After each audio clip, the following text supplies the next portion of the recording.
Elizabeth, the Queen Mother, is the popular face of British royalty. For nearly 100 years, she has dedicated herself unselfishly to her family, her friends, and her duties. Despite her age, she stands out well in the company of younger members of the royal family. With her two daughters on the balcony of Buckingham Palace, the two generations of royalty command a powerful audience. When the Queen Mother steps out, she's always a picture of gracious smiles and floating summery frocks.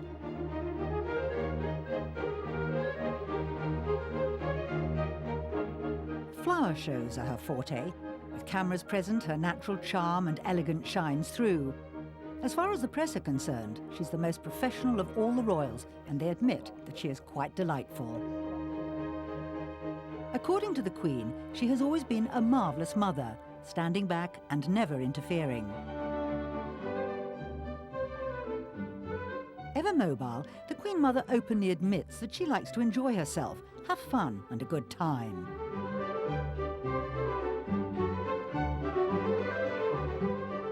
But behind this image, there is a tough, charming public relations genius who believes deeply in the enduring institutions of the state. Privately, she is ultra-conservative and, in fact, very politically incorrect. Born at the turn of the century, she is one of the last grand Edwardian ladies from the privileged days of the nobility. She can exercise control by her very presence, yet the public image of this grand old lady transcends all the class barriers. She admits privately that a glass of champagne is one of my little treats.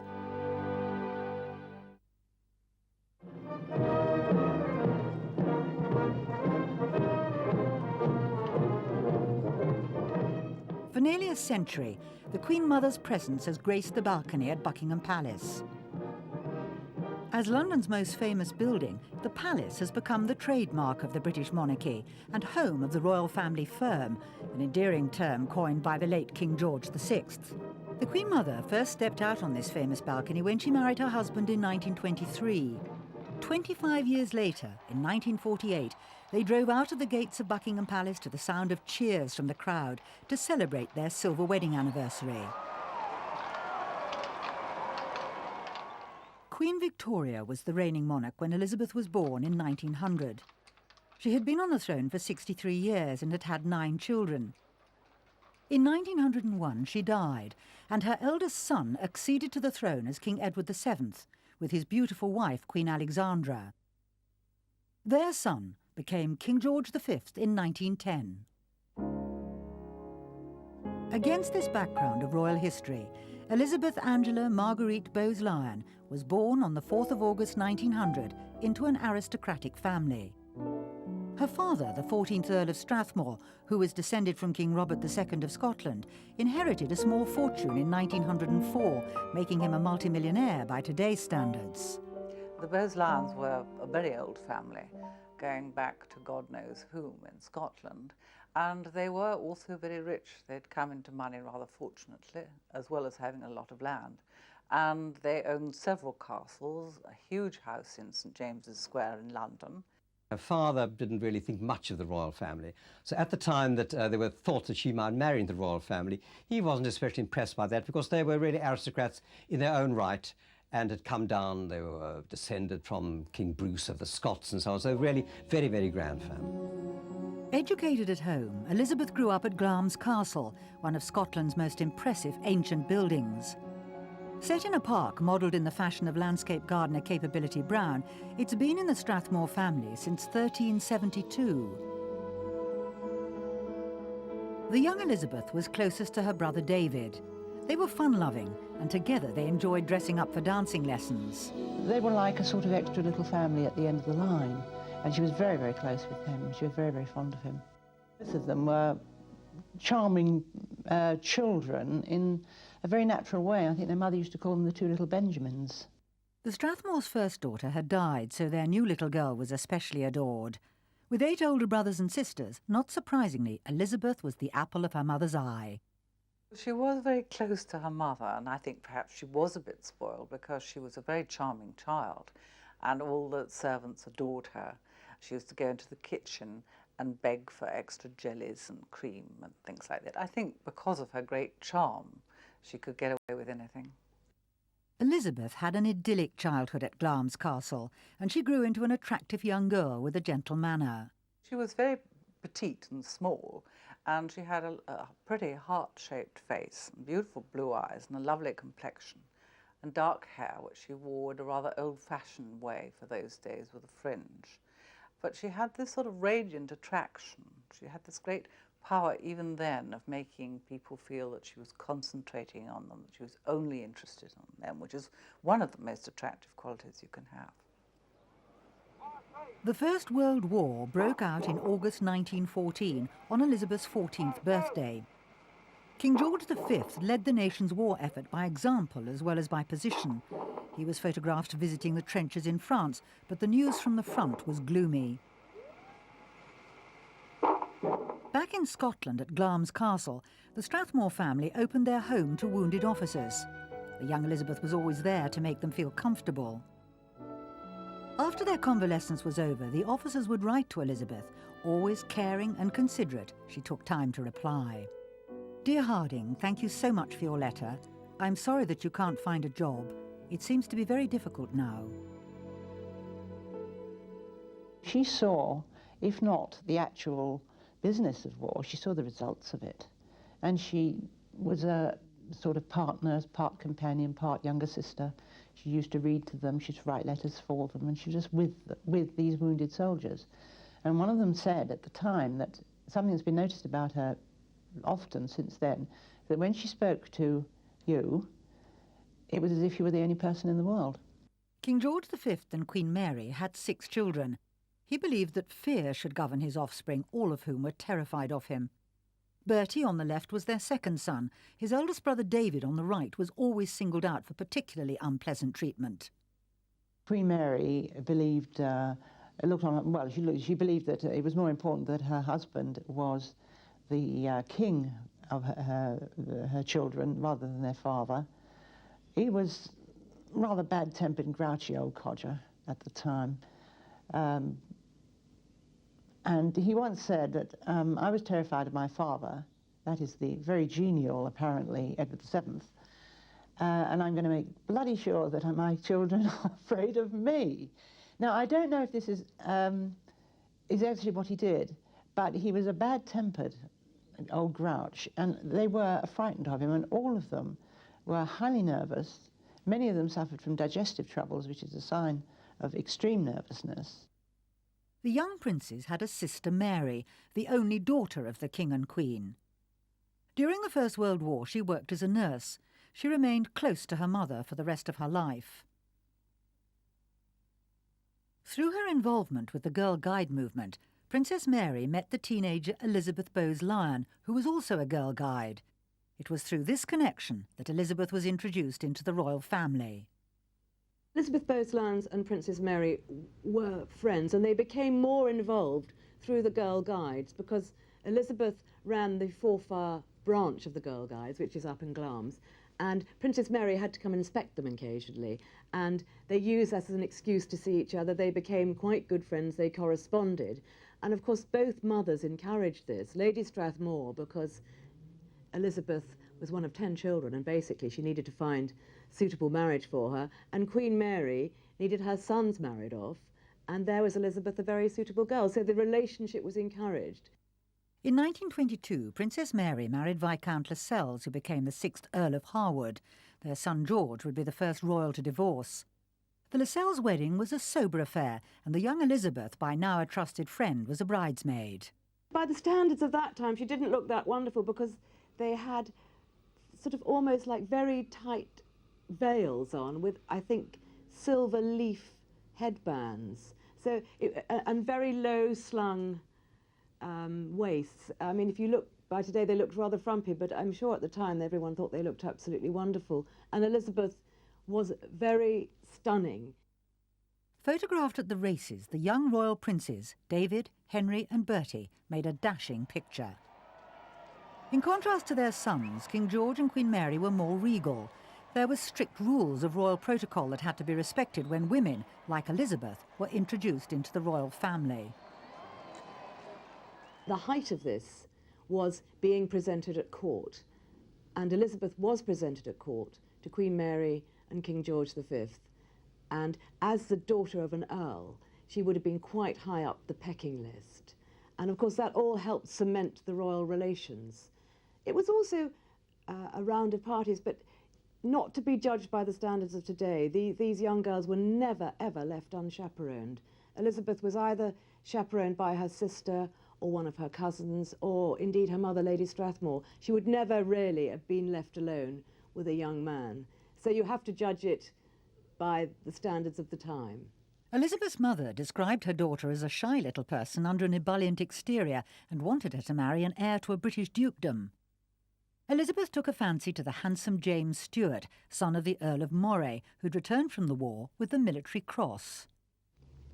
James Stuart was very handsome and a wonderful dancer and very sophisticated, and according to popular myth, which has actually now been proven, that Elizabeth Bowes-Lyon was in love with him.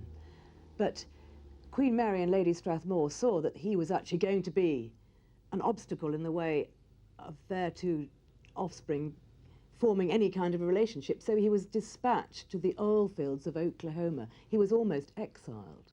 Elizabeth Bowes-Lyon met Prince Albert, Bertie to his family, at a Mayfair ball in 1920, shortly after he was made the Duke of York, and 3 months later he was invited to Glamis Castle. While his brother courted Elizabeth, David, now the Prince of Wales, fell for Mrs. Freda Dudley Ward, a married woman with 2 children. He was, after all, the Prince of Wales, and he was off on his own demi-monde, which was not the royal sort of social circle. I don't think that she ever seriously considered him, because at one time when the press got them together, as the press does, they both made a hell of a fuss about it, denying it like mad. Bertie fell for Elizabeth's exceptional charms and wrote to a friend, "My dream has at last been realised. It seems so marvellous to me to know that my darling Elizabeth will one day be my wife." She was really the centre of masculine attention. A lot of men were in love with her. She was a great Deb in her day. And when he met her, he fell in love with her absolutely instantly. And he was, with all his failings, because he was a very diffident, very shy, very reserved man, but he was always a very determined man. And once having fallen in love with her, he was determined to marry her. So he asked her 3 times, and for the first 2 occasions she refused. She didn't really want to be caught in this kind of royal cage. She was a woman who was used to her independence. She didn't really want to lead the restricted kind of life which marrying into the royal family would mean. But he was very persistent, the Duke of York, and he simply kept at her and kept at her and kept at her. And in the end, she agreed. She really loved him. He had a very vulnerable quality, which is very appealing to some women. And he did really need her. And then he was physically attractive. He had a very good figure. He danced very well. He was very athletic. He dressed very well. And he was a good guy. It was really a very popular marriage, because the Prince of Wales, his brother, wasn't married at the time. So there was rather pressure really on the Duke of York to marry. So when they married, it was a great public occasion. The public were very taken with it, because she was very, very beautiful. He was a good-looking man. It was a kind of romantic wedding, and very, very popular. She was so good for Bertie. She brought him out, she supported him, she made his life fun, she made everything go around him. And I suppose they must have been a bit worried, because he'd had a history of bad health, because he stammered and was very shy. And so nobody could have been more ideal. At 23, Elizabeth was beautiful, described by one unsuccessful suitor as having an indescribable and indefinable atmosphere. On her wedding day, the bride stepped out of the family home in Bruton Street accompanied by her father. On that cold, damp Thursday in April 1923, eager eyes in the crowd caught their first sight of the royal couple, and millions of people lined the roads to cheer them. The presents came pouring in. King George gave her a suite of diamonds, and Queen Mary sapphires and diamonds from her own collection. Her wedding dress was described as the simplest wedding dress ever made for a royal wedding. Wedding dresses were very fashionable then. I mean, they reflected absolutely the period of fashion of 1923. It was made of an extraordinary fabric, which I must say puzzles me enormously, which is chiffon moire, which is almost a contradiction in terms.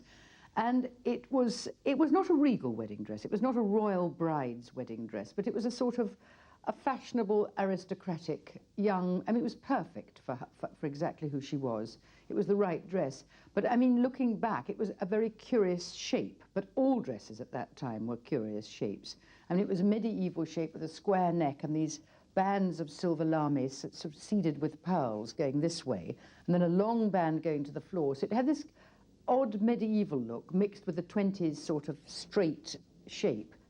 It's very difficult for us looking back now to have these veils which were in fact, instead of just being kind of clouds of misty tulle, which the Queen Mother went into later in her life, they were rather oppressive, almost claustrophobic cloches, sort of ribboned down. And she's kept that element later in her life with her hats, but that in private too. The couple took their wedding vows at Westminster Abbey. The Archbishop of York, preaching the sermon, assured them that the warm and generous heart of the people takes you today into itself. The newlyweds returned to Buckingham Palace in the state glass coach with its imposing escort of cavalry. Elizabeth was now Her Royal Highness the Duchess of York. As fourth royal lady in the land, she was now entitled to curtsies and all the other royal tributes. The procession swept down Constitution Hill and into the palace. There was something very appealing about the bridal couple. His clean-cut good looks complemented her wistful beauty, and they both looked radiant. The bride and bridegroom appeared on the balcony to acknowledge the cheers from the crowds. The wedding breakfast was held in the state dining room for 123 people, with 66 of the closest relatives seated at tables prettily decorated with Elizabeth's favourite pink tulips and white lilacs. The young couple left on their honeymoon from Waterloo Station, destined for Scotland. The new royal bride had agreed to give an interview to a magazine, much to the chagrin of her royal in-laws. The interview she gave, which she sort of did because she was a nice, outgoing, newly married young woman, was to a magazine, and she was giving away a few of what King George V, her father-in-law, had considered to be royal secrets, like what they had for breakfast and what the colour of the furniture was. And he told her, please don't do that. He adored her, actually, so he wasn't grouchy with her. And I think she took the lesson to heart. And although the royal families have been more sort of forthcoming since then, and we know more about them, or think we do, I think that rule stuck. What her father-in-law told her has lasted for a lifetime. On the 21st of April 1926, after a difficult labour, the Duchess of York gave birth to a girl. Queen Mary wrote in her diary, "A little darling with a lovely complexion and pretty fair hair." She was christened Elizabeth Alexandra Mary, giving her the same initials as her mother. The Duchess gave birth to a second daughter, Princess Margaret Rose, in August 1930. The King and Queen were delighted with their little granddaughters. Marriage transformed Bertie's life. Most of all, Elizabeth gave him the stability of a happy home and a precious family. In private, they say that he was a man who could be quite easy, quite amusing, quite at ease with himself in private. But in public, he had none of this. She was exactly the opposite. She had all the strengths where he had the weaknesses. And as she wasn't in any way a domineering woman, she wasn't in any way a hard woman, she knew exactly how to handle him. She knew exactly how to bring out his strengths. So they were very, very good together. It was a very, very successful marriage. He said many years later, when Queen Elizabeth, when his daughter Elizabeth married Prince Philip, he said, "Your mother is the most wonderful woman in the world." And I think this is perfectly true. They were a devoted couple. The Duke and Duchess of York were the rising stars of the new House of Windsor. Elizabeth, known as the Smiling Duchess, was her husband's mainstay. Attention now turned to the marriage of his brother George, Duke of Kent. Despite a playboy reputation, he married Princess Marina of Greece in 1934, the granddaughter of Grand Duchess Vladimir of Russia. George, Duke of Kent, was extremely handsome, and he made a very, very good marriage in Princess Marina of Greece. Not only was she beautiful, she was elegant, sophisticated, and very rich. And they became the sort of Charles and Diana of the day. There were huge photographs of them, hoardings in the street. And their marriage in Westminster Abbey was a very swelligant, elegant affair. And she was dressed by Molyneux, and he was very handsome. But behind their facade of being the super elegant, handsome couple, that there were difficulties. He'd had a lot of problems, which his brother, David, had helped him with. David really adored George, and they were very close. And when George became involved in a slightly darker side of life and dabbled with drugs and homosexuality, it was David that helped him.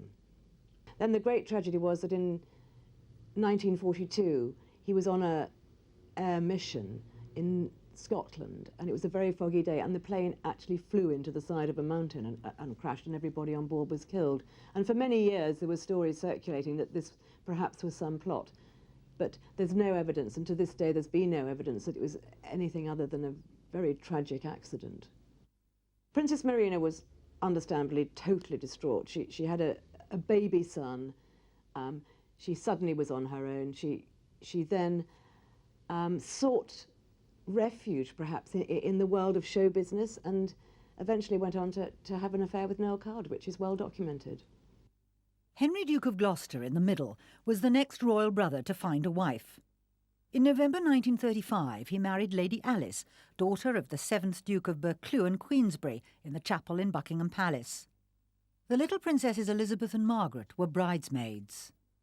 Her wedding dress was designed by Norman Hartnell, who was making his debut as a designer of royal wedding dresses. Lady Alice was a contemporary of Elizabeth, and the two women have been friends all their lives. When they were both young girls, they were on the party circuit in London together, and they did form a friendship, but it really became more when Princess Alice asked Princess Elizabeth and Princess Margaret to be bridesmaids at her wedding to the Duke of Gloucester. And the Queen Mother went to see Norman Hartnell, who was making the bride's dress and the bridesmaids' dresses. And that was her first introduction to Hartnell, and he instructed all his staff to curtsy to her. Like a swan, he said, not like a starling. And that was the beginning of the Queen Mother's association with Norman Hartnell, which lasted for the rest of his life. The only remaining unmarried royal brother, David, Prince of Wales, heir to the throne, was enjoying himself mingling with London's society set. He enjoyed close relationships with some of the most beautiful women of his day, including Lady Thelma Furness. In 1933, there was a new love in David's life, Mrs. Wallis Simpson, an American divorcee. Already into her second marriage, the couple were brought together after he invited Wallis and her husband to join his party of royal friends for a cruising holiday off Biarritz. Wallis and her husband Ernest, her then husband, were social climbers, and you can't get higher than the Prince of Wales. I mean, they weren't going to assail the very top of the tower and get the King and Queen, but the Prince of Wales would do very nicely. I think actually the social climbing aspect was more important to her. If she fell in love with him, which I'm sure she did, at some time, what got her there was the efforts at social climbing, which were, of course, highly successful. The Duchess of York did not approve of her brother-in-law's philandering. Although his shenanigans went by unreported in the British press, they did not escape the attention of his family. The Duchess of York disapproved strongly of David's lifestyle. She didn't think it was dignified. He used to walk around playing bagpipes. He was very eccentric. He used to be inconsiderate to his staff. I think she didn't like that. He wouldn't tell his chauffeur he was going to go from his office in St James's to the Duchy of Cornwall office. He would just walk down the street and not tell his chauffeur. He would make his own phone calls, which put the switchboard in a terrible flurry. And he would do exactly what he wanted, and in particular reference to the Duke and Duchess of York, he was meant to be opening a hospital in Scotland during the summer period. And he said to them, "I can't do it. You'll have to do it." So Bertie and Elizabeth went up and opened the hospital, and they discovered, much to their horror, that David was actually there, but he was at the station wearing a pair of goggles as a disguise and waiting for Wallis to come up on the train to Balmoral. And the Duchess was very annoyed about that. I don't think she approved of Mrs. Wallis Simpson at all. In fact, I don't think she ever really liked her. She was perfectly happy about some of the Prince of Wales's mistresses, like Thelma, Lady Furness, who was an American divorcee. She was perfectly happy with her. But there was something about Wallis that she didn't like, and I think she did not like the way that Wallis took over David's life entirely and separated him from his brothers. Meanwhile, at Royal Lodge, Windsor, the Duke and Duchess of York had created a haven of peace and tranquility for their family. They furnished the beautiful pink-walled lodge in the informal style of a typical English country house, with views over the garden which Elizabeth and Bertie had created together. In the gardens, Bertie derived particular pleasure from the huge grounds, which developed his interest as a keen amateur gardener. By the time of his Jubilee celebrations in 1935, the old king was a very sick man. While George V was alive, the issue of David's love life could be avoided. At 70, the king's health was fading. By January 1936, he was dying. Following bulletin was issued at 9:25. The king's life is moving peacefully towards its close. Following his coffin were his sons, led by David, now King Edward VIII, having succeeded his father to the throne. The old king had prophesied from his deathbed that "My son will ruin himself within 12 months. His warning had a certain knowing tone. In fact, it took only 11.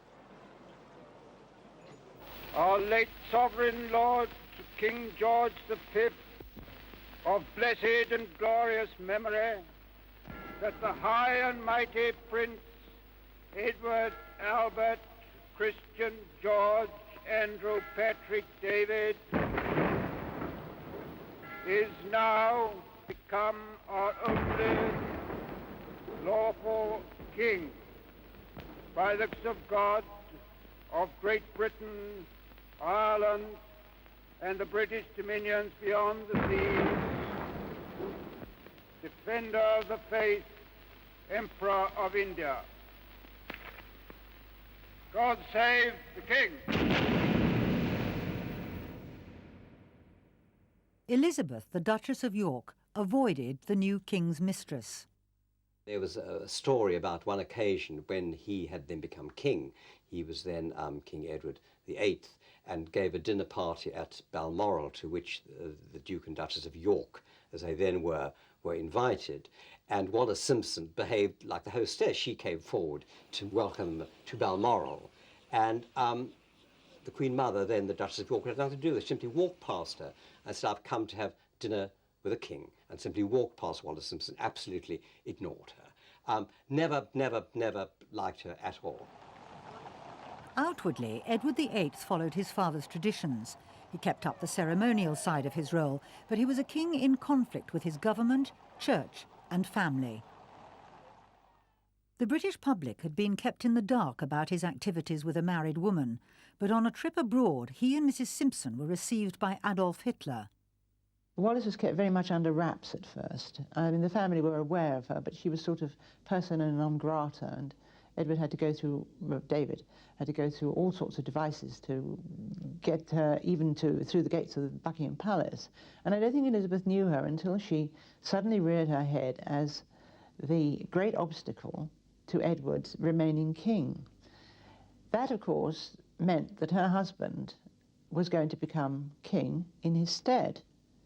And at that point, I don't think she thought very fondly of Wallis. They were very different people. I mean, Wallis was hard, shiny, bright, typically brash American, cool, cold. And Elizabeth was aristocratic, but relaxed in the nice English aristocratic way. I don't think they would have got on together at all anyway. David's love for Wallis, now twice divorced, caused a constitutional crisis. After the Bishop of Norwich spoke out, the king abdicated. The press reported that Mrs. Simpson had sailed to France, and for the first time in Britain, their king's relationship with a married woman was out in the open. You all know the reasons which have impelled me to renounce the throne.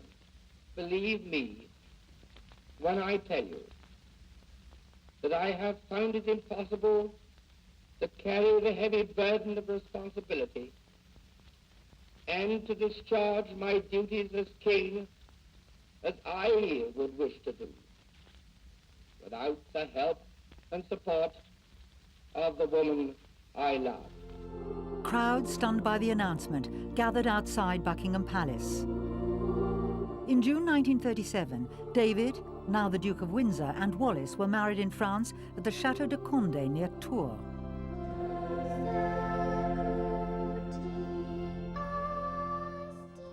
In spite of the Duke's requests, no member of his family attended the wedding, and the marriage gained no official recognition. The Church of England wanted nothing to do with it. The day before, his brother Bertie sent a message. Wallis would not share her husband's royal status. She could call herself the Duchess of Windsor, but she was not to be addressed as Her Royal Highness. Bertie became King George VI. He was totally unprepared for the role of king and commented, "With my wife and helpmate by my side, I take up the heavy burden which lies before me." He was highly nervous. He had an ulcer.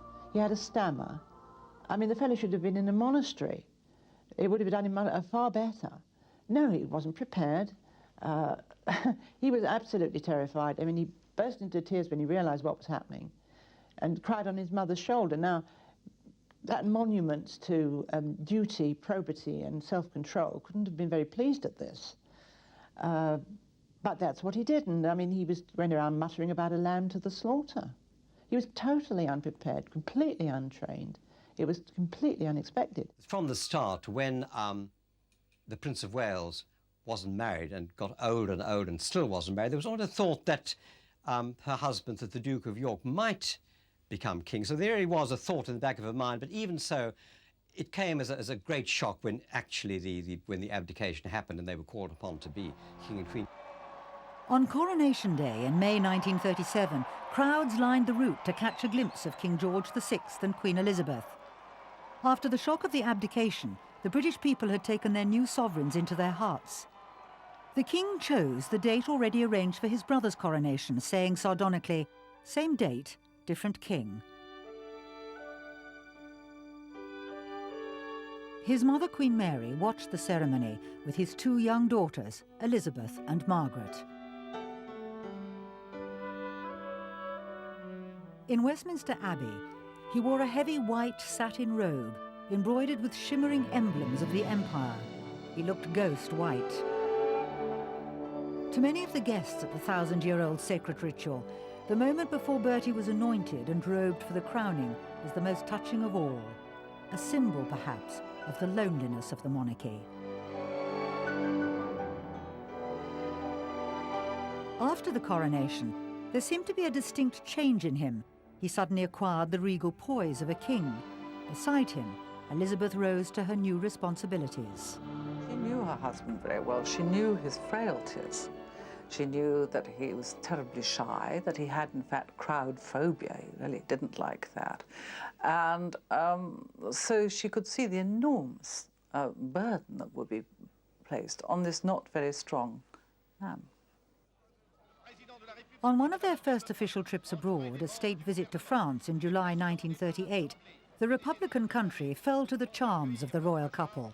Headlines proclaimed, "We have taken the Queen to our hearts. She rules over two nations. France is a monarchy again." The King and Queen breathed fresh life into the entente cordiale between Britain and France. French newsreels recorded their visit and were enthralled by the spectacular dresses created for the Queen by Norman Hartnell. Norman Hartnell started making clothes for Queen Mary, and then he moved on to other members of the royal family, but it was really for the Queen Mother that he's best known. And when Lady Strathmore died, the Queen Mother was going on a big state visit to Paris, and she suddenly had to wear mourning, and Hartnell came up with the idea, instead of having black, to have white.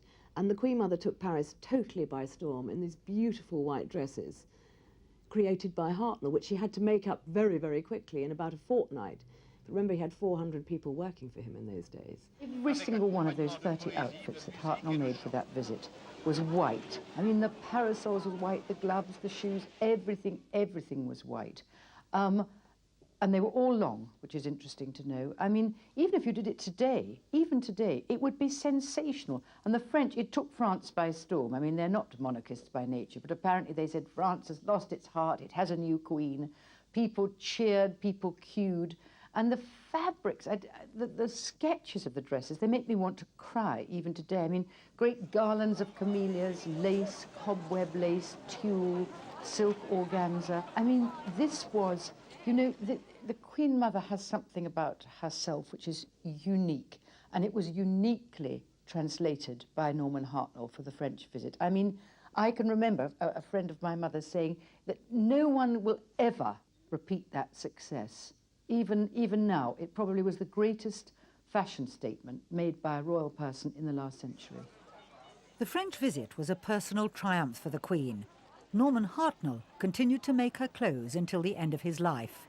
The Queen Mother was very much to do with couture. She's nothing to do with ready-to-wear at all. And he was the man in the right place at the right time who fully, sympathetically and joyfully accepted to dress this extraordinary woman with this very strong taste of her own, which she's never wavered from, never ever. All the craft, all the kind of skill of couture could be lavished, both money-wise and occasion-wise, on his work for her. On official visits, Queen Elizabeth was often accompanied by her two daughters, Princess Elizabeth and Princess Margaret. The family life of Elizabeth and Margaret, or was of course known as Mary Rose, seems to have been as near idyllic as it was possible to be. Their father was incredibly soft, tender, indulgent, particularly with the younger daughter, with Princess Margaret. Their mother, in many ways, seems to have been, by the standards of the 20s or 30s, almost more of a friend to them than either a formal mother, a great lady, a royal duchess, finally a Queen Empress herself. After their marriage, David and Wallis, now the Duke and Duchess of Windsor, settled in France.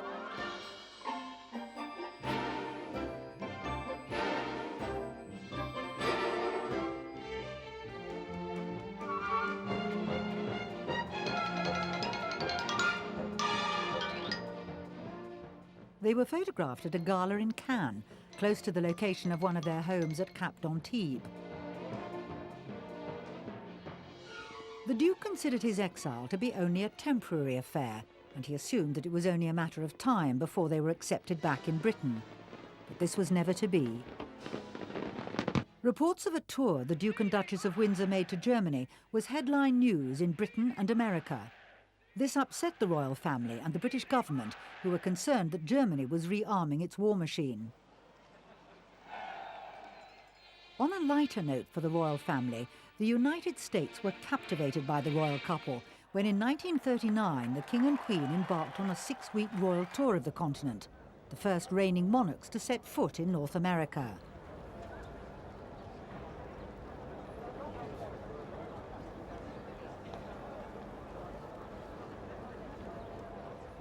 On the 8th of June 1939, they were greeted in Washington by President Roosevelt. Huge crowds turned out to welcome them. The King revelled at this chance to meet the world leader. Queen Elizabeth and the President's wife, Eleanor Roosevelt, struck up an instant friendship, as did their husbands. On this trip, they won a crucial ally for Britain. Their visit was a triumph which was to have far-reaching effects for Britain. In the darkest days of World War II, this relationship would prove invaluable.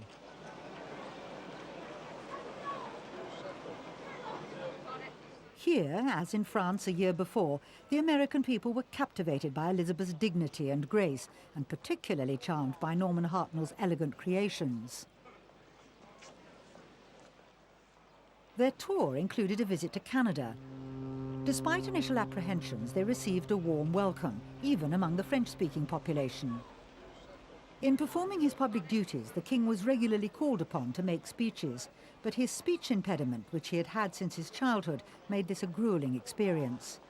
For a man with a stammer, a speech in French to the people of Quebec was a particularly terrifying experience. Que de grands exploits se sont accomplis, souvenir à jamais glorieux pour la France et la Grande-Bretagne. C'est ici The King and Queen were thrown into a ceaseless round of work. Elizabeth did all she could to lighten her husband's burden and make his official duties and public appearances easier for him. In 1939, with the war clouds looming over Europe, the royal family were filmed by the newsreels attending a scout camp.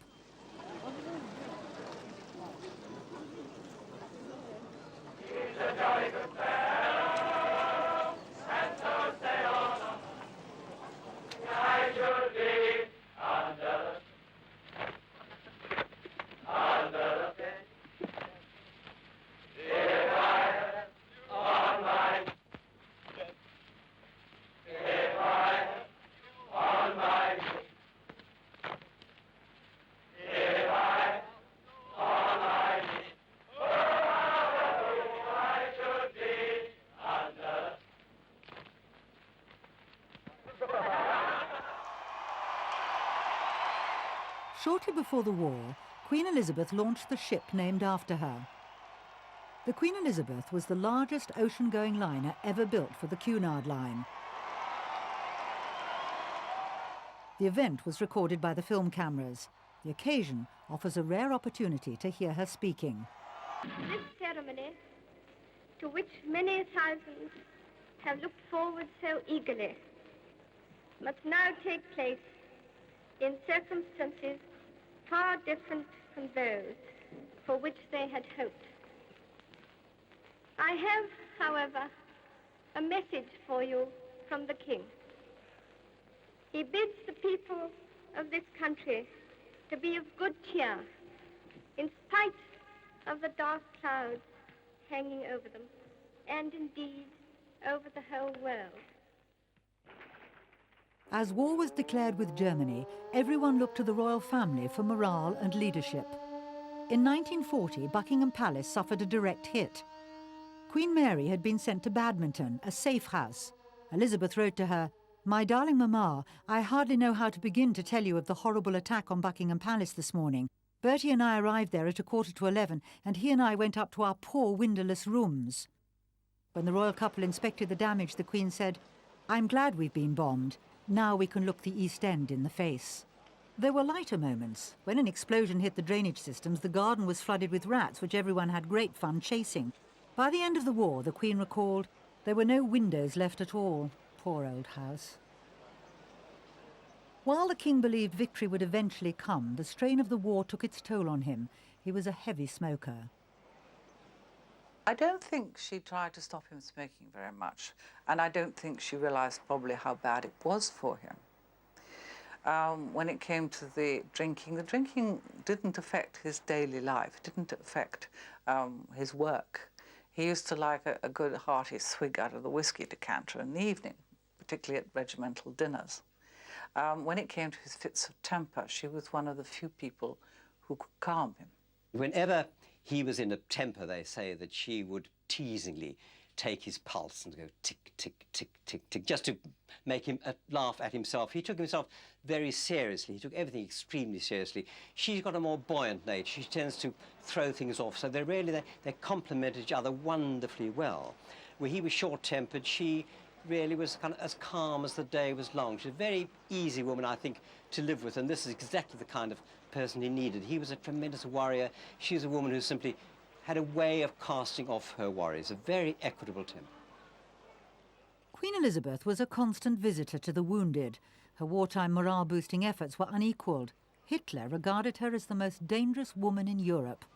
He felt that she had the king, by then King George VI, under her thumb. He thought that she was, as indeed she was, a very strong-minded woman, and that her husband, though King George VI, was a rather weak-minded man. And so Hitler was very conscious of the fact that she might have been the power behind the throne, which I don't think she really was. I think she was a tremendous help to King George VI, but I wouldn't say that she was actually the power behind the throne. But Hitler was very conscious that she was a woman of considerable strength of character, which indeed she was. Despite the dangers, the King and Queen refused to leave their country. Like everyone in wartime Britain, they had a ration book and clothing coupons. Whenever possible, the King and Queen shared the deprivations of their subjects. Queen Elizabeth joined the war effort in a knitting campaign with other ladies at Buckingham Palace.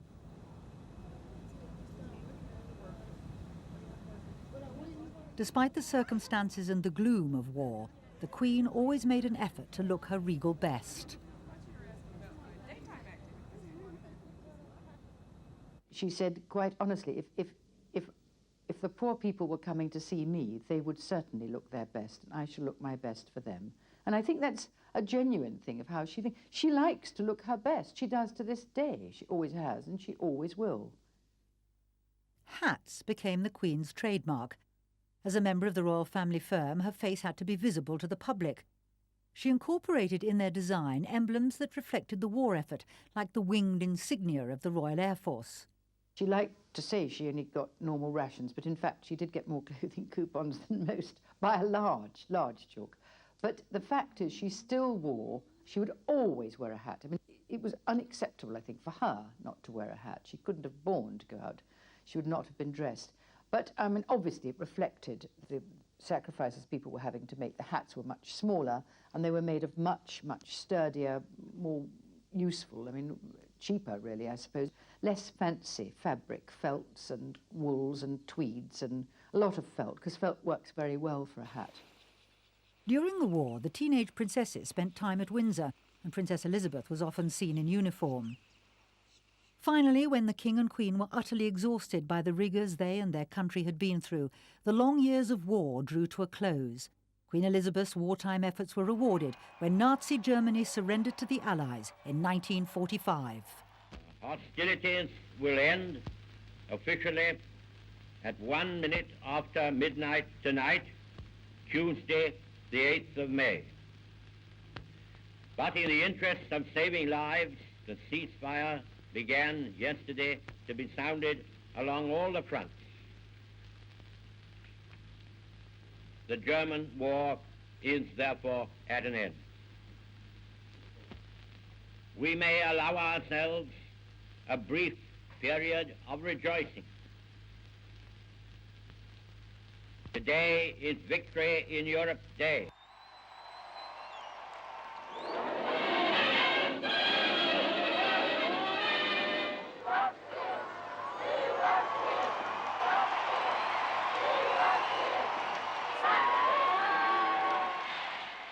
The King, Queen and their daughters appeared on the palace balcony with Prime Minister Winston Churchill to deafening cheers.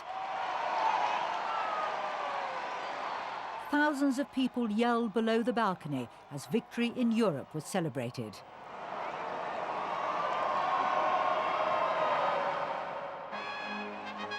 In 1947, the royal family left Britain aboard the battleship HMS Vanguard for a state visit to South Africa. The 3-week voyage gave them time to relax and unwind after the ordeals of war.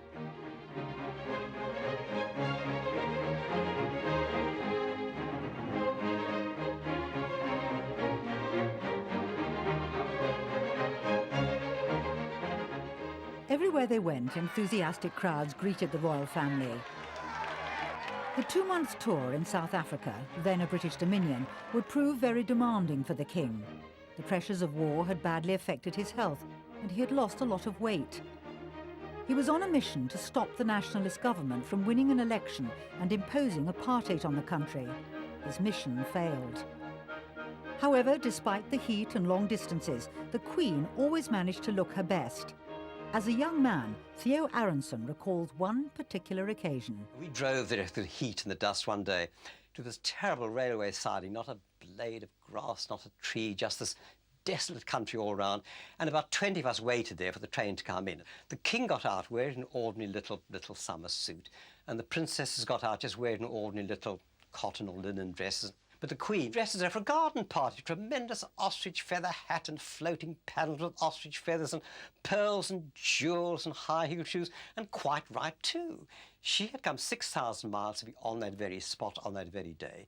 32 years later, I met her and I told this little story. And I said the first time I'd seen you, I said, you stepped off that train and I thought you looked like $1 million. And she fell about, she laughed and laughed. She said, Mr. Aronson, we so seldom hear that kind of spontaneous remark. It makes all our efforts seem worthwhile. Princess Elizabeth celebrated her 21st birthday in South Africa. In a speech, she acknowledged that her coming of age was also a moment of self-dedication. Now before you all that my whole life, whether it be long or short, shall be devoted to your service and to the service of our great imperial family to which we all belong. Princess Elizabeth had fallen in love with Prince Philip of Greece. Their engagement was announced on their return from South Africa. Princess Elizabeth fell in love with the exiled and penniless Prince Philip of Greece, then a serving officer in the Royal Navy. For Elizabeth, it was love at first sight. Prince Philip's parents were divorced, and it fell upon his ambitious uncle Louis Mountbatten to steer the young prince in the direction of a royal marriage. At the beginning, they weren't too eager, I think. They thought that the present queen was too young, really. She should really have met some other men.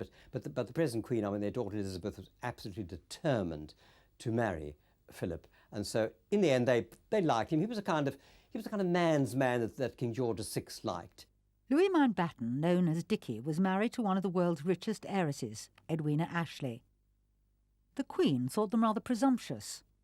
Had certain reservations about his uncle Louis and his aunt Edwina Mountbatten. She thought that Dickie Mountbatten was pushy and ambitious and tried to get perhaps too much advantage out of Bertie, who was very fond of him. And she disapproved very much of Edwina, who she thought was a champagne socialist and rather fast. On November the 20th, 1947, Princess Elizabeth and Prince Philip were married in Westminster Abbey. It was a spectacular wedding, which symbolised the end of an era of austerity for the nation and prompted fresh happiness for the royal family. The bride wore a fabulous embroidered gown, and the Queen lent her a royal heirloom. Of course, there is a strong tradition for a bride to wear something borrowed on her wedding day. And for Princess Elizabeth's wedding, she was lent a fabulous diamond sunray fringe tiara that was originally set with diamonds in 1830. It's a Hanoverian tiara, and that was handed down to Queen Victoria and through the royal family. It's very bridal. It does frame the face beautifully and is a very fitting ornament to a wedding day. I mean, of all the weddings, this one touches my heart the most, I have to say. It was so beautiful, it meant so much. It was the end of post-war austerity. It was embroidered with love, it was crafted with love. I mean, they say that people sent in their clothing ration coupons, and I'm sure that's true. Everybody wanted their dream princess to have it all. And the dress reflected that. It was designed by Norman Hartnell. It was inspired by Botticelli, apparently, and it had, you know, York roses and things of huge significance, which actually can die a death, but on this dress they really didn't. They looked absolutely wonderful. Every single seamstress, and I'm not sure how many there were, some talk of hundreds, did in fact stitch a hair from her own head into the lining of the dress. And the veil, I think it was the veil to end all veils. It was fine ivory silk tulle, and it was embroidered, almost spangled with stars, and light and very, very beautiful. She adored the man she was going to marry, and who wouldn't? He was devastatingly handsome. And she loved her father, who was this shy man, you know, with a stutter, who'd come to the throne unexpectedly. She adored him. And you can get a little feeling of what she and he must have felt like, in that the letter is preserved that he wrote to her about the wedding after the occasion, in which he told her how incredibly moved he was and how full of love he was as they walked together down the aisle. It's a wonderful letter and should be read because it shows something very special about a father and a daughter on the wedding day. The Queen knew that the family firm of us four must now include Philip. At 47, she would never have a son of her own. Princess Elizabeth would succeed the king as monarch. Queen Mary was aware that thanks to Bertie and Elizabeth, the monarchy was secure. 3 generations of royalty acknowledged the crowds on the same spot where Princess Elizabeth's parents had stood 24 years before. Scenes of her daughter's wedding must have brought back memories of her own marriage in 1923 to the shy young man, Bertie, Duke of York.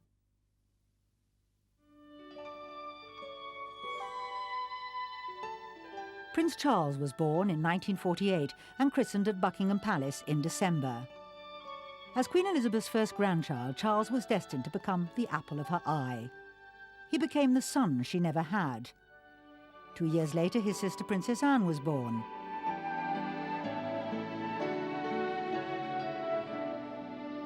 spontaneous moments of love and affection for his grandmother were captured on many public occasions. It was to her that he turned when his father sent him away to boarding school. When he was at school at Gordonston, which he detested, he was terribly lonely, he was bullied, he was absolutely miserable. And he would go and stay with her at Burke Hall, and she would encourage him and encourage his taste in music and generally cherish him. And I think she saw in him the same sort of vulnerability that her husband had had, and they were very close. He was a great favourite with her, and I think she encouraged him in many ways that his parents didn't. They were rather conventional. The Queen and Prince Philip had very conventional tastes on what young men should be. The Queen Mother appreciated his softer, more artistic side, and I think she certainly encouraged him as a young man. In 1948, the King and Queen celebrated their silver wedding anniversary. King George, only 53 and already suffering the early symptoms of his final illness, bravely made a speech. It has been made the occasion of a worldwide expression of kindly goodwill towards us, which has greatly moved us. It has been an unforgettable experience to realize how many thousands of people there are in this world who wish to join in the thankfulness we feel for the 25 years of supremely happy married life which have been granted to us. The King and Queen often attended glamorous film galas. Outshining stage and screen stars at premieres came effortlessly to Queen Elizabeth. This was the kind of event she always enjoyed. She loved mixing with theatrical people who found her enchanting with her easygoing manners and famous charm. While the world of entertainment celebrated its glamour icons, the Queen had her own signature style. In January 1952, Princess Elizabeth flew to Kenya on behalf of her sick father. She would never see him again.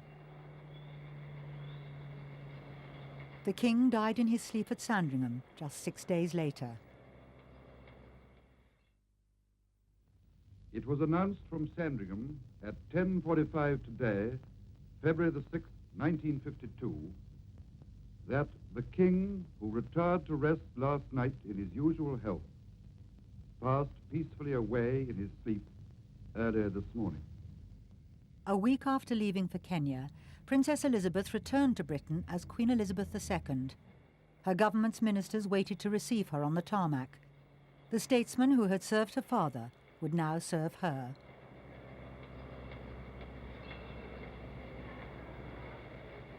Her father's forced kingship and the rigours of war had finally taken their toll. He was only 57. I don't think George VI would have had a long life anyway. He smoked too much, his health was bad, and I don't think being forced into the role of king was all there was to it. I mean, it was obviously a great shock to the system. But I think what really did him in was the Second World War, coming so soon afterwards, only 3 years after he became king. That was a tremendous strain on him. But in his state of health, in his state of nerves, I don't think he'd have lasted long anyway. Queen Elizabeth and her 2 daughters were completely shattered by his untimely death. On the day of his funeral, the coffin was covered with the royal standard and a wreath bearing the message, "Darling Bertie, from his loving Elizabeth."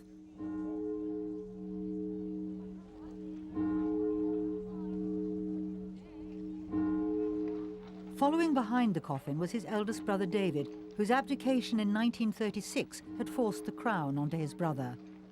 David followed as a member of the royal family, although his wife Wallis, who had never been accepted as one of them, was not invited.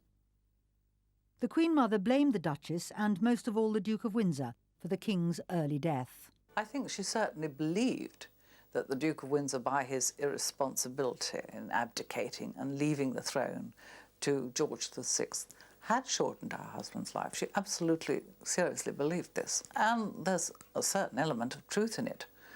Because of the strain he went through, particularly during the war, when he was informed by Churchill of exactly what was happening, I think this worry and the excessive smoking this kind of thing did shorten his life. He was a tremendous warrior and borne down by the whole responsibility of being king. I'm absolutely sure it shortened his life. Yes, it was for a man of his nature, who had the stammer, who was very shy.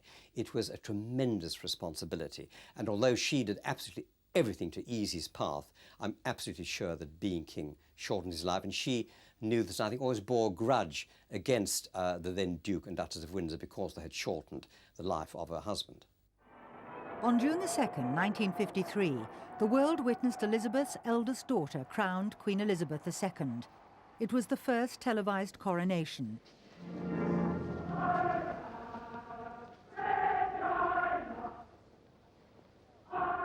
Elizabeth, now officially known as the Queen Mother, guided her 4-year-old grandson Charles throughout the long service. She was only the second queen in British history to watch the crown being placed on the head of her child. Much was expected of the young queen, only 26 at her coronation. She would need the experience and support of her mother.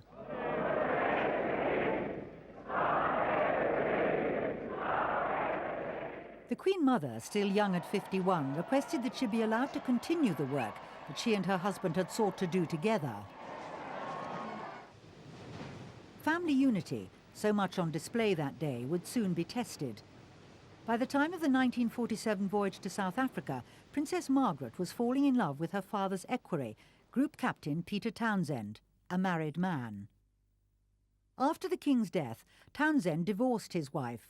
Working for the Queen Mother at her new home, Clarence House, he was now closely involved with Margaret. It all came as a great surprise to the royal family, really, because it had been, a secret love affair between Princess Margaret and Peter Townsend. And the Queen Mother really had no idea at the beginning that this was going on under her very nose, because they were all together there in Clarence House. He was the comptroller, the Queen Mother's comptroller in Clarence House. So it came as a complete surprise. And what the Queen Mother did, which she does on many occasions, is simply turn her back on the whole thing. She simply put it out of her mind. I think this is one of her great secrets of her tremendous tranquility, that she doesn't let things bother her.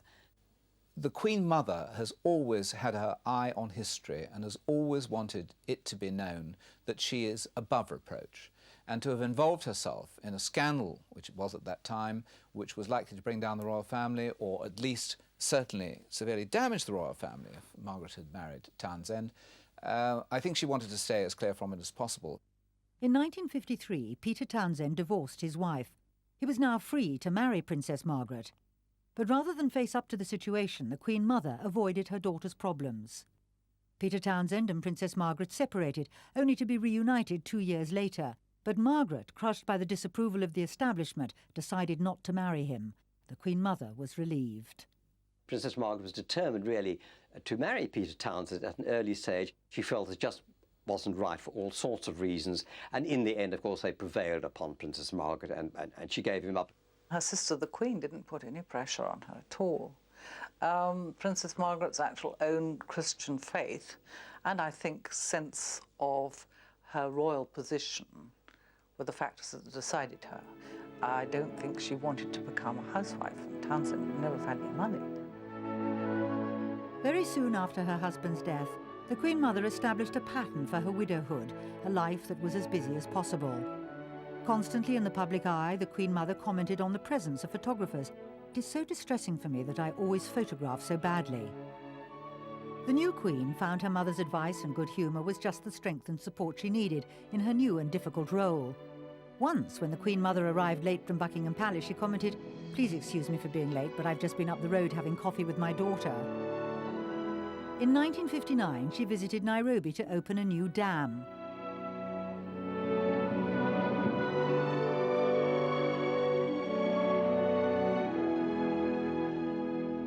Although the Queen Mother often thought of retiring, her daughter would remind her of her message to the nation on the death of her husband.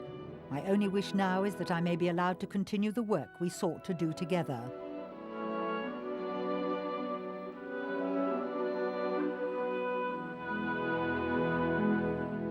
Everyone who met the Queen Mother on her royal duties fell under her spell.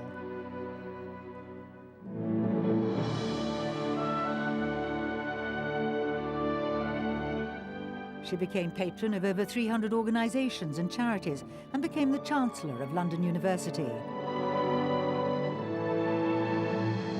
The Queen Mother is sophisticated, yet she also loves country pursuits. Salmon fishing has been her lifelong hobby. She loved fishing. Fishing was one of her great things, and right up to extreme old age, there she would be standing in some Scottish burn with these waders on fishing. She loved fishing. She loved racing, of course. She's very knowledgeable about racing. So she had all these kind of county interests.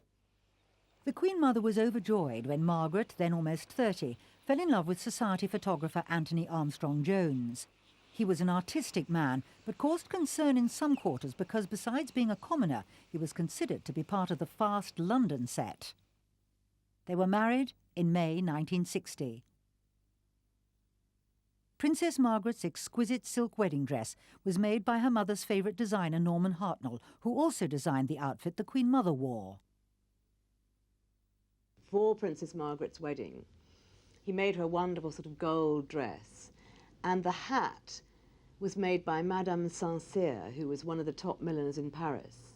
And Madame Saint-Cyr bought the hat over, and Hartnell showed it to the Queen Mother. She sat in front of her dressing table, and then he thought, I must mention to her the terrifying price, which I think for the feathers alone was £100, which was a lot of money in the 60s. And he looked at the Queen Mother, and she looked at herself in the mirror, and she said, yes, and I think I'll have one in white too. On that sunny day in May 1960, the royal wedding was greeted with great optimism. Everybody wanted the fairy tale princess to be happy. It was the first royal wedding to be broadcast on television, and the wedding dress caused quite a stir. Princess Margaret's wedding dress was a triumph of a fashion statement, if you like. I mean, it couldn't have been more different from her sisters. It wasn't just 13 years in time. It was a whole different era. I mean, Princess Elizabeth's reflected the end of a period, in a way, the end of post-war austerity. But Princess Margaret's reflected the beginning of the 60s, the beginning of the kind of more confident Britain and the more successful Britain.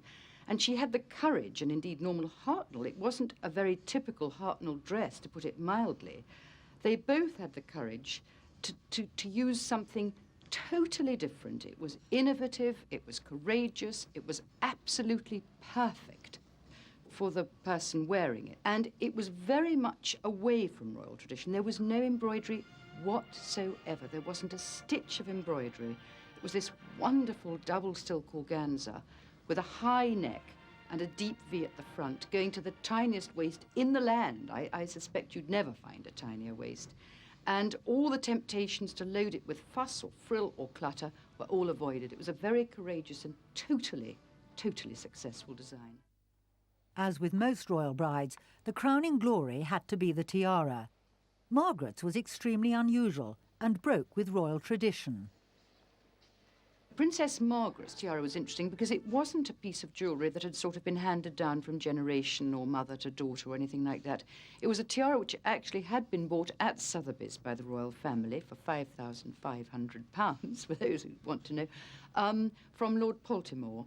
And it is, I'm sure, still a very, very beautiful tiara, totally different from the Hanoverian tiara, which is quite spiky and quite almost graphic looking, curiously.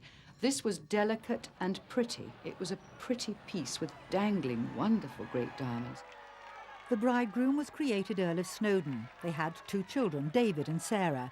Sadly, the Snowdons divorced after 18 years of marriage, but the Queen Mother always retained affection for her son-in-law.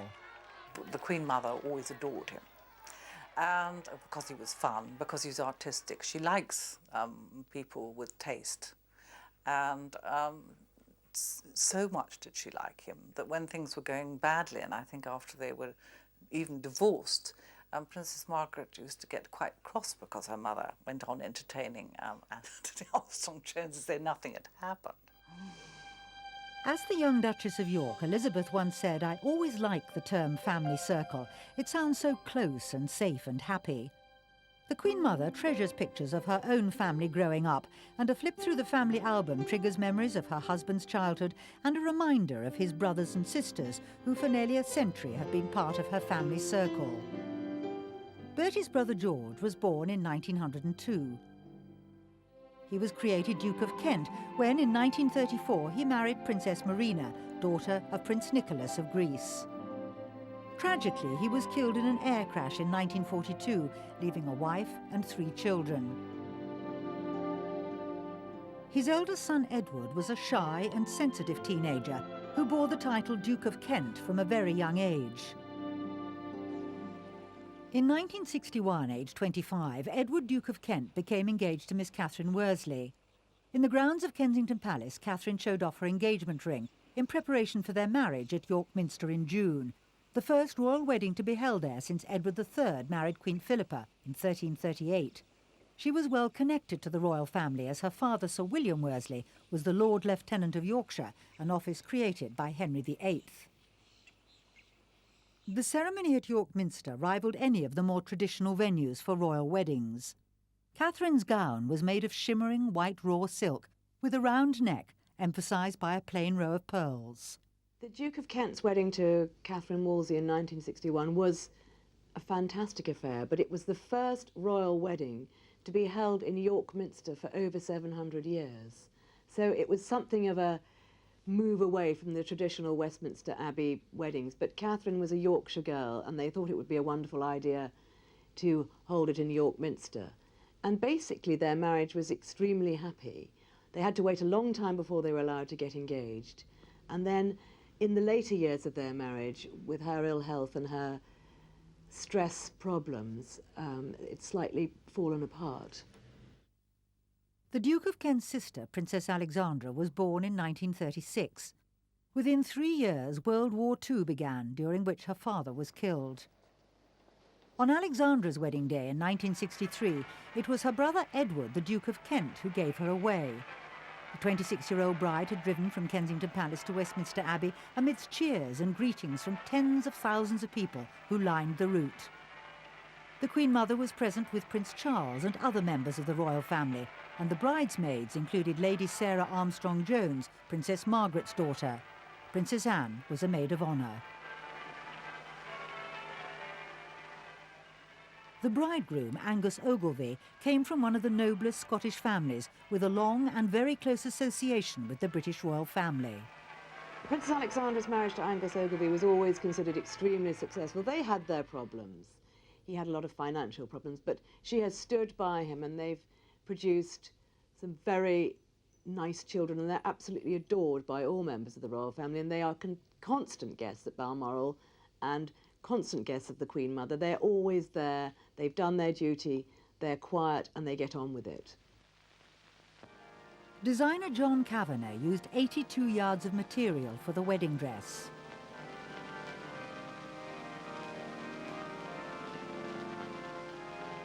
From the headdress flowed a magnificent 20-foot-long veil of magnolia-tinted cotton lace, edged with a wide border of Valenciennes lace, which belonged to Princess Nicholas of Greece. The dress had to be gently squeezed into the carriage.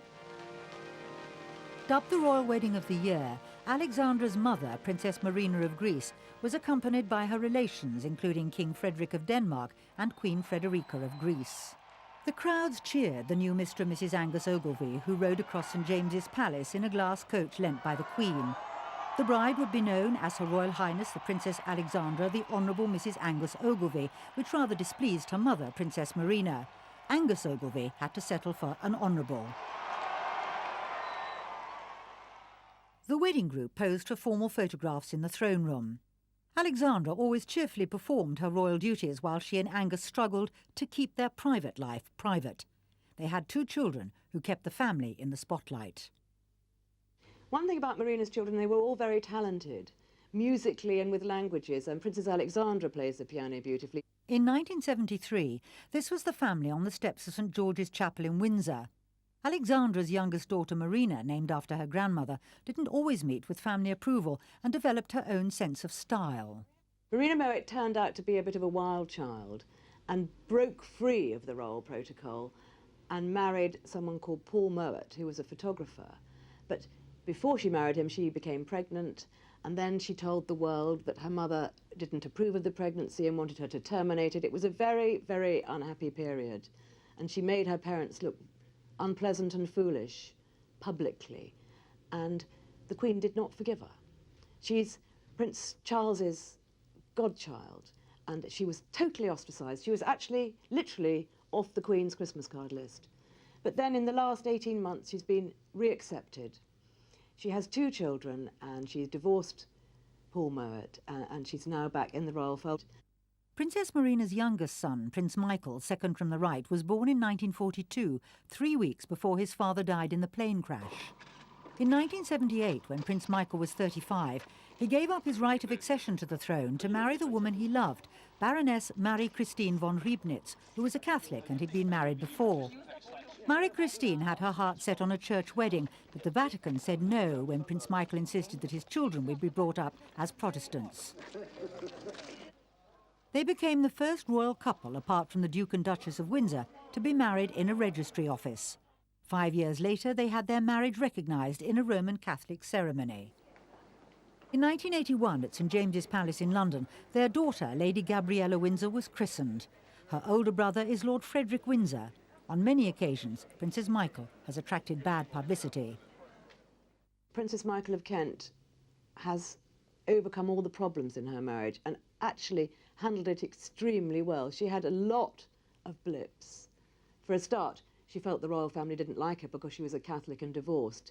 Then she got involved in various scandals. Her father was accused of being a Nazi. She had a very bad time, but when you look at their marriage, it seems to be very successful, and they have 2 beautiful children. And I think Princess Michael is once again deeply in favour with the Queen. She gets on with her life, does what she's supposed to do, and does it without a fuss.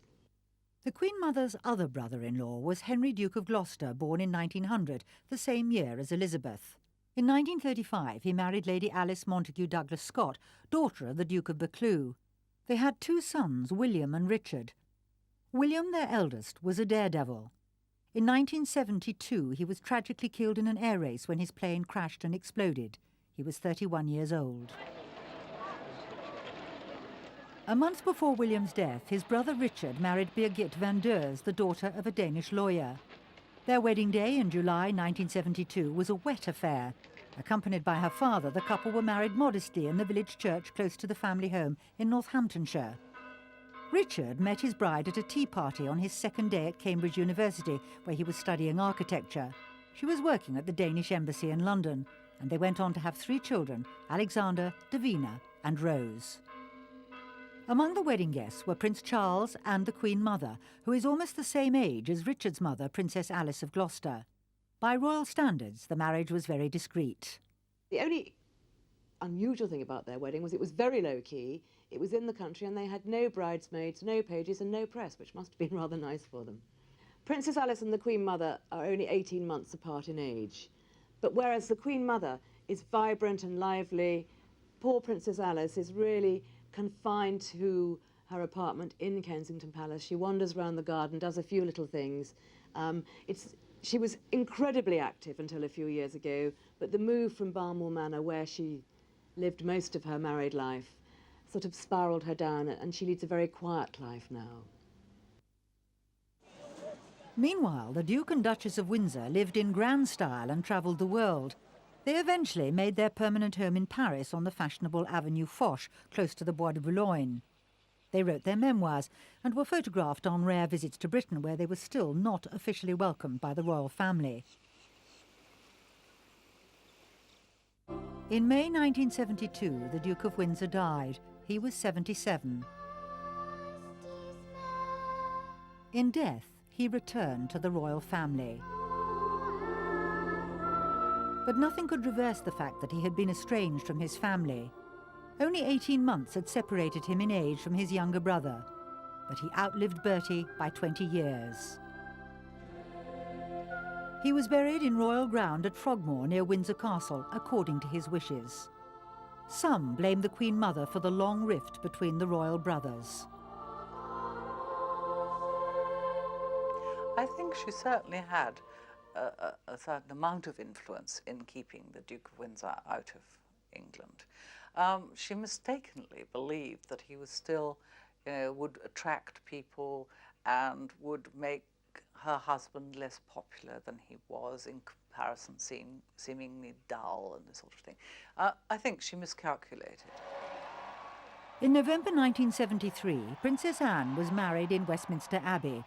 Her wedding dress, made by Maureen Baker, was a heavy white silk outlined with pearls and silver thread.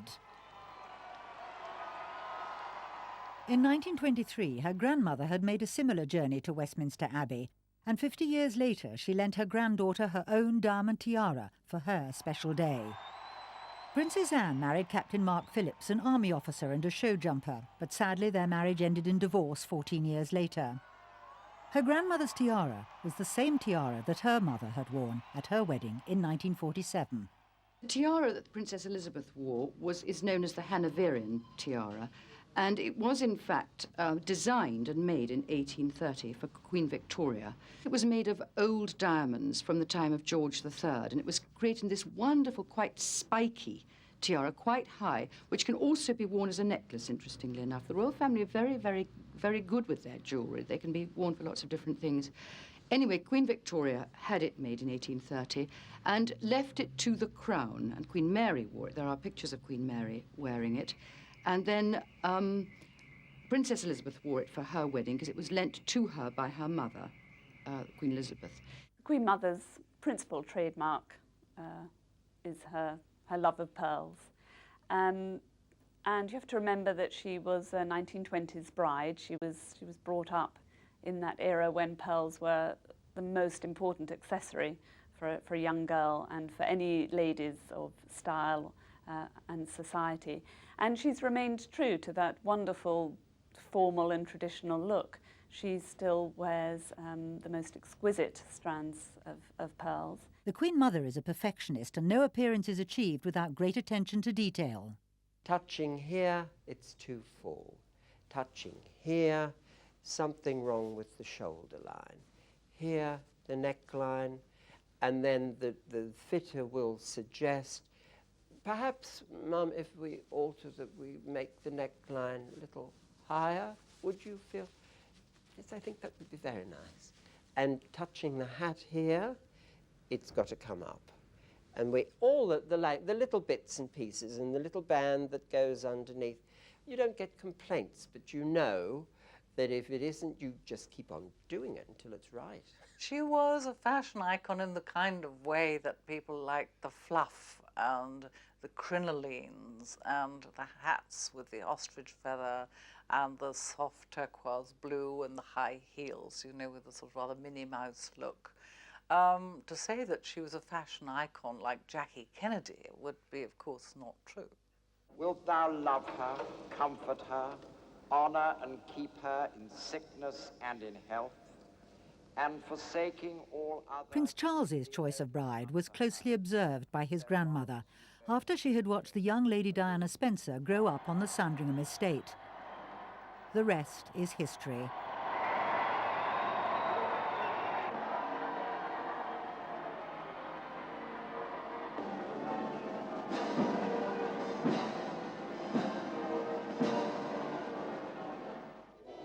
"11 months after their wedding, the 20-year-old Diana gave birth to her first child, Prince William. He was christened at Buckingham Palace. On formal royal occasions, the Queen Mother and Princess Diana made a pretty picture. But behind these images, the experienced Elizabeth did not approve of Diana's unpredictability. Diana turned out to be quite a different woman from what they thought. They thought she was a kind of county girl who would fit in the royal family very well. But as Diana developed and started behaving in this rather unpredictable kind of fashion, then the Queen Mother turned against her, certainly, that she thought she wasn't really behaving in the kind of right royal way at all. So by the end of Diana's life, they certainly resented her. They hated all this kind of washing of dirty linen in public that both Diana and Charles did. The Queen Mother belongs to a generation who feels the royal family should keep their secret and simply present a kind of united and smiling facade to the public, which neither Diana, or certainly Diana nor Charles, are really prepared to do. The Queen Mother is very fond of her eldest grandson. Many of Prince Charles's opinions and interests spring from his grandmother. She was influential in his choice of bride. She knew Lady Diana Spencer through her family's aristocratic connections. Diana had grown up in her father's care, but no one knew how much her parents' divorce had affected her. Diana's mother, Mrs. Shand Kidd, had lost custody of her children through the testimony of her own mother, Lady Fermoy, a long-time friend and lady-in-waiting to the Queen Mother. Any misgivings which she may have had about her granddaughter's suitability as a bride for Prince Charles were kept to herself. Duty to the royal family meant more than anything else to Lady Ruth Fermoy. Photographed regularly escorting the Queen Mother on her royal duties, she was her constant companion. The marriage was quietly promoted by the Queen Mother. I do know that the Queen Mother said to Prince Charles, well, you know, you're not to mess her about. And if you don't grab her, somebody else will, because she's so attractive. She certainly said that. But I rather was told, but again, how far you can believe people, that that Lady Fermoy really didn't think it was a good idea. But there again, you see, you have to understand how courtiers are. They don't tell the boss anything the boss might not want to hear. So, however much she may have said afterwards, oh God, I don't think she went along and said to the royal family, listen, I'm not sure this is going to be a good idea. I'm sure she didn't.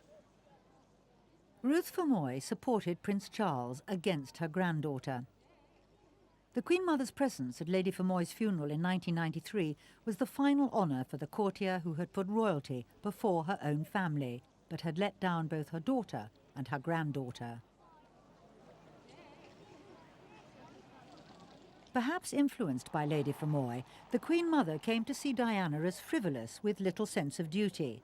Diana considered the Queen Mother as the source of negative comment. I don't think that there was much of a relationship there between the Queen Mother and the Princess of Wales. And of course, as things started to go wrong, the Queen Mother was ferociously loyal to Charles, always took his side. When the marriage with Diana started to go wrong, obviously the Queen Mother's affections remained with Prince Charles, and she became angry with Diana because she saw that the havoc that Diana was wreaking with the monarchy, which is something that the Queen Mother's given duty to all her life. Diana and the Queen Mother often had to meet in public. On these occasions, they had to hide the suspicion and growing coolness between them. Diana decided to do her own thing. The Queen Mother could never really work out how Diana could do it and get away with it. And of course, the more Diana did and the more Diana got away with it, the bigger the breach between the two of them. And it was never going to be resolved. And in the end, it's my belief that Diana absolutely hated the Queen Mother. Perhaps unfairly, perhaps unfortunately, but it's true that that was the case. Balmoral was used to conceal Prince Charles's affair with another woman. At Birkhall, the Queen Mother's house on the Scottish royal estate, he frequently entertained Mrs. Camilla Parker Bowles. I don't think we'll ever know whether the Queen Mother encouraged Charles' relationship with Camilla, but I suspect not, because she would see it being trouble. And also, I don't think Charles would ever discuss his personal relationship with another woman, with his grandmother, because of her great age. However much he loves her, he's not going to want to burden her with his intimate problems. But of course the Queen Mother likes Camilla, but I don't think she would be outwardly seen to be encouraging the relationship as long as Diana was alive. The Queen Mother had a number of close friends, most of them courtiers, but occasionally people who were outside the royal court. And possibly the closest of all those was Derek Parker Bowles, whose son Andrew finally married Camilla Parker Bowles. And I think that the Queen Mother, from the outset, because of her close friendship with that family, saw that one of us was having a relationship with the Prince of Wales. When it came down to it, when Prince Charles needed somewhere to go with Camilla, Birkhall, the Queen Mother's house at Balmoral, was made available, always with her knowledge, because Prince Charles is a dutiful grandson. He knows everything about keeping in touch with the Queen Mother, letting her know what's going on, and has always dedicated himself to that idea. And in return, the Queen Mother rather enjoying the secret nature of this relationship between Charles and the adulteress, Mrs. Parker Bowles, was quite prepared to smile on it and lend her house to them. Recovering from the death of her husband, Elizabeth bought a castle. The Queen Mother actually only owns one home, the Castle of Mey, right perched on the tip of Scotland. She bought that after the death of George VI. She saw this derelict castle, and she said, I'm having it. And it became a symbol of her restoration to life, really, because she was bereft after he died. She wrote to Edith Sitwell, the poet, and said that her heart had shriveled. And she saw this ruined castle, and she restored it, and it's her holiday home. And she spends the late summer there and other times. Every year for more than 30 years, the Queen, on her way to Balmoral, has stopped to say hello to her mother on holiday at the Castle of Mey. The Queen Mother is always the life and soul of the party wherever she is. She just makes things go. She likes to have people playing the piano and singing, and when she's racing, her enthusiasm is always there. She's planned with her racing manager all the mating of her horses up to the year 2003, so I think she intends to be around for a while yet. The Queen Mother's love of horse racing is legendary, and an annual visit to Ascot races is foremost in her social calendar. She's National Hunt Racing's most respected owner. This very expensive hobby has given rise to questions about where she gets her money from to support her racing habits. King George VI didn't pay income tax. Somehow the monarchy arranged that they wouldn't pay income tax. So, of course, this vast fortune that they'd all inherited, and they owned a lot of properties and so on, all this untaxed money simply built up, and of course they had the most wonderful financial advice. So really a great fortune was built up, and she, having always had as much money as she wanted, never learned to economize. She simply spent and spent and spent. She loves clothes, she loves jewelry, she loves luxurious kind of life. She spends money on the races, she's got her own race horses. She's never really wanted for anything, and I think she's always thought, well, why should she? All this money is there, I may as well spend it. In the end, she has, I believe, something like a £4 million overdraft. The Queen Mother has an Olympian view about money. It's there, and it's there to be spent, and life is to be lived, and money helps. She doesn't concern herself with money. The Queen lobs her the odd amount of money so often. I mean, she does, I think she rather despairs of the Queen Mother's extravagance. Not another new dress, Mummy. And the Queen Mother would say, well, I have to dress up for them, don't I? The Queen Mother's father, the Earl of Strathmore, inherited £250,000, a multimillionaire by today's standards. Once a rich woman with a royal fortune, she's now reported to be heavily in debt. Well, she's inherited some money from her father, but much more so from her husband, King George VI, who died back in 1952. And at that time, the Queen Mother was considered a very wealthy woman in her own right. But since then, her lifestyle has been very, very extravagant. And that's really, it seems, eaten into her fortune. 5 years ago, the Queen Mother put £19 million in trust for mostly her great-grandchildren. And a good deal of that is to go to Princes William and Harry in 2 instalments, 4.9 million when they're 21, and another 8 million to be shared between them when they're 40. So the reason why she may not have a lot of money today is because it's being shunted to one side to avoid inheritance tax. I do think that the royal family, who have to pick up the bills after all for the Queen Mother, do slightly worry that she keeps on the central heating at her house, the Castle of Mey in the north of Scotland, all year round. And she only visits it from time to time, but in order to be able to make sure that the woodwork doesn't contract or that nasty damp stains appear anywhere, she will keep that central heating on. The bills are colossal. On a trip to Venice in 1984, the Queen Mother found her gondola ride magnifico, magnifico. For her, it was the fulfilment of a long-held ambition to revisit the glorious city and to indulge yet again in one of her favourite pastimes, dressing up.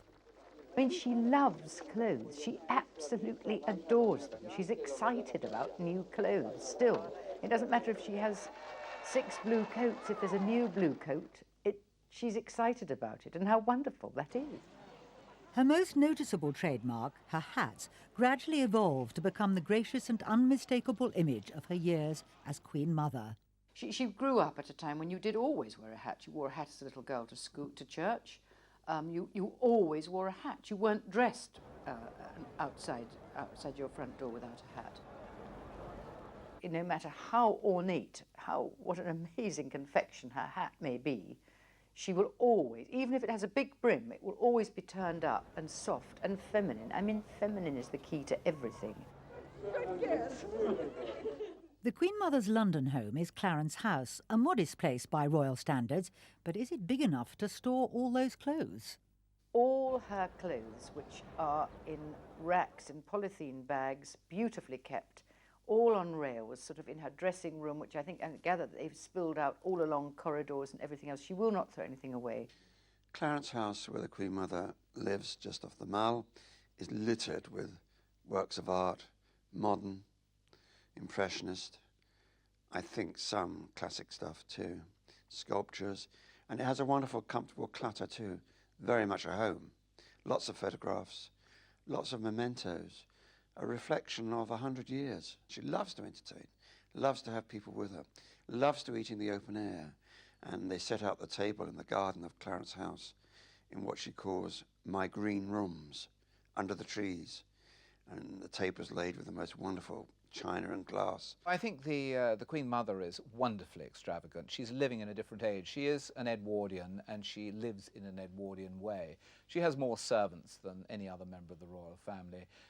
She invites people to lunch at Clarence House and says, we'll have a little picnic, and you will go out on the lawns, and there will be an array of silver and gold and plate on the table. There will be footmen behind every chair, and you will be served the finest wines and champagne. And that to her is a picnic. Outside Clarence House, the Queen Mother is celebrating her 99th birthday.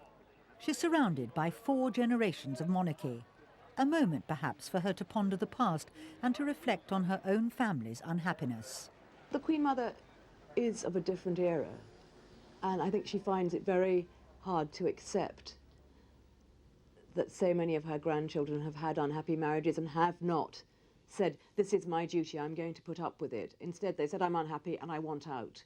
And that is not the way she ever led her life. So I think she finds it difficult to understand. But once again, there's nothing she can do about it. So she just lets it glide over her. The Queen Mother has been a widow now for longer than she was a wife, but she's created for herself exactly the kind of life Bertie would have wanted for her. She openly admits that the only regret she has as she grows older is that things do not matter so strongly. By dedicating herself unselfishly to her duties, her family and friends, she's veiled her loneliness. As a major power behind the throne, the Queen Mother is one of the main reasons why Great Britain still has a monarchy. I think the Queen Mother's been the linchpin of the royal family throughout the last 100 years. She's the continuity. She's always there. As long as most people can remember, she's been there, smiling and waving. And the older generation will remember her during the war, and they will remember her devotion to duty. As long as she is alive, there'll be many things that don't change within the royal family, because she doesn't dislike change, but she doesn't like the order of things being changed. And I think that after her death, there will be a lot of trimming down of the monarchy, that the Queen has preferred to wait and, as long as Mummy's alive, leave things as they are. Queen Elizabeth, the Queen Mother, this has been your life and your century.